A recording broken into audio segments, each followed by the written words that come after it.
এখানে বুঝতে হবে তাহলে পরে ভট্টাচার্য পদবিটা তার মানে আসল ভট্টাচার্য পদবী নয়।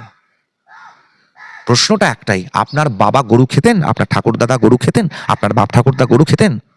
অবশ্যই বলতে পারবেন কিনা জানি না, কারণ উনি না তিন পুরুষেরও নাম বলতে পারবেন বলে তো আমার মনে হয় না।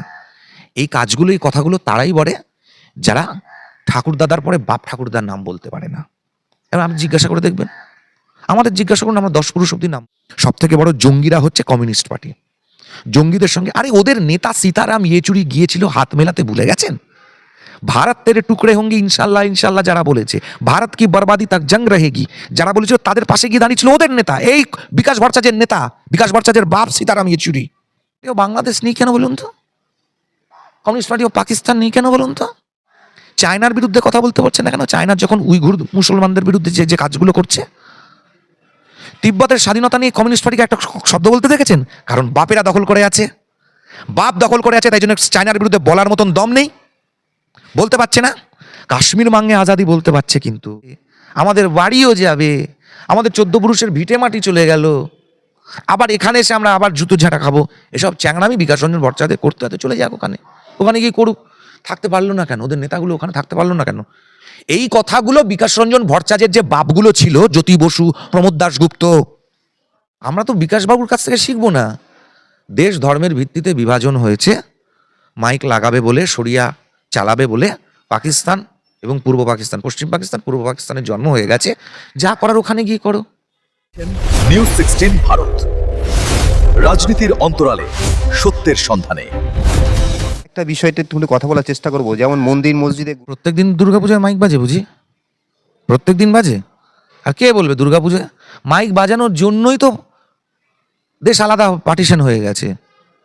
মাইকটা বাজানবে বলেই তো দেশটা আলাদা হয়ে গেছে, শরিয়া মানবে বলেই তো দেশটা আলাদা হয়েছে। তুমি শরিয়া মানার জন্য আলাদা দেশ করে নেবে, আবার এখানে বলবে এখানেও শরিয়া মানতে হবে, এসব চ্যাংড়ামি চলবে না তো। 1400 বছর আগে মাইক ছিল, এখনো বলে যাচ্ছে পৃথিবী চ্যাপ্টা, সূর্য পৃথিবীর চারপাশে ঘুরে, এখনো লিখে যাচ্ছে, এখনো বলে যাচ্ছে, এখনো পড়েই যাচ্ছে। জাতীয় সঙ্গীত গাইতে বলুন, হুক্কা হুয়া করতে আরম্ভ করে দেবে। দেখেছে তো ভিডিও লোকে। আমরা তো বিকাশবাবুর কাছ থেকে শিখবো না।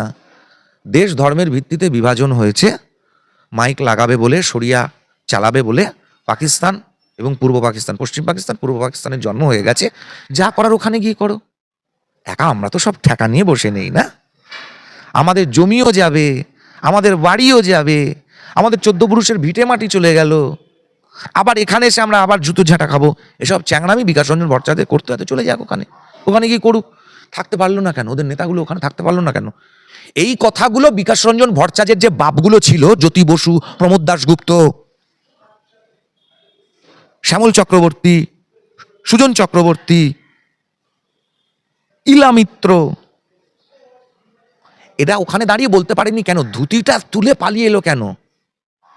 কতবার ইলা মিত্র গণধর্ষিতা হয়েছিল? নরম মাটি, এটা নরম মাটি, তাই জন্য আঁচড়াতে সুবিধা হচ্ছে। ওখানে দিলে পরে ওই শাটা ভাঙা ক্যালকেলিয়ে দেবে। কমিউনিস্ট পার্টি ও বাংলাদেশ নেই কেন বলুন তো? কমিউনিস্ট পার্টি ও পাকিস্তান নেই কেন বলুন তো? চায়নার বিরুদ্ধে কথা বলতে পারছে না কেন? চায়নার যখন উইঘুর মুসলমানদের বিরুদ্ধে যে যে কাজগুলো করছে। তিব্বতের স্বাধীনতা নিয়ে কমিউনিস্ট পার্টিকে একটা শব্দ বলতে দেখেছেন? কারণ বাপেরা দখল করে আছে, বাপ দখল করে আছে, তাই জন্য চায়নার বিরুদ্ধে বলার মতন দম নেই, বলতে পারছে না। কাশ্মীর মাঙ্গে আজাদি বলতে পারছে, কিন্তু তিব্বত মাঙ্গে আজাদি কিন্তু বলতে পারছে না। তিব্বত মাঙ্গে আজাদি, চায়না সে মাঙ্গে আজাদি, অরুণাচল মাঙ্গে আজাদি, চায়না সে মাঙ্গে আজাদি, আকসাই চীন মাঙ্গে আজাদি, চায়না সে মাঙ্গে আজাদি। এই স্লোগানগুলো তুলতে বলুন, শুকিয়ে আমসি হয়ে যাবে। বিকাশবাবুকে জিজ্ঞাসা করা হয়েছিল, আপনি ওনার বাপেরা যেটা করে উনি সেটাই বলেছেন। ভোট বড়ই বালাই, এখন মুসলমানদের নেতা হতে হবে সিপিএমকে, শুয়োর খেলে তো চলবে না। রানী রাসমণির ধর্মতলায় উনি গরু খেতে পারেন, তা আপনি গরুটা খেলেন কি করে? পর্ক কি লোকে খায় না? মানুষ পর্ক খায় না? বিদেশিরা পর্ক খায় না? ভারতের লোকেরা পর্ক খায় না? আপনি তো বলছেন ভারতের লোকেরা গরু খায়, রামচন্দ্র গরু খেত। তাহলে আপনার শুয়োরের অসুবিধাটা কোথায়? কারণ বাপেরা খায় না, বাপ খায় না, তাই জন্যে বুঝতে হবে। তাহলে পরে ভট্টাচার্য পদবিটা তার মানে আসল ভট্টাচার্য পদবী নয়। প্রশ্নটা একটাই, আপনার বাবা গরু খেতেন, আপনার ঠাকুরদাদা গরু খেতেন, আপনার বাপ ঠাকুরদা গরু খেতেন? অবশ্য উনি বলতে পারবেন কিনা জানি না, কারণ উনি না তিন পুরুষেরও নাম বলতে পারবেন বলে তো আমার মনে হয় না। এই কাজগুলো, এই কথাগুলো তারাই বলে যারা ঠাকুরদাদার পরে বাপ ঠাকুরদার নাম বলতে পারে না।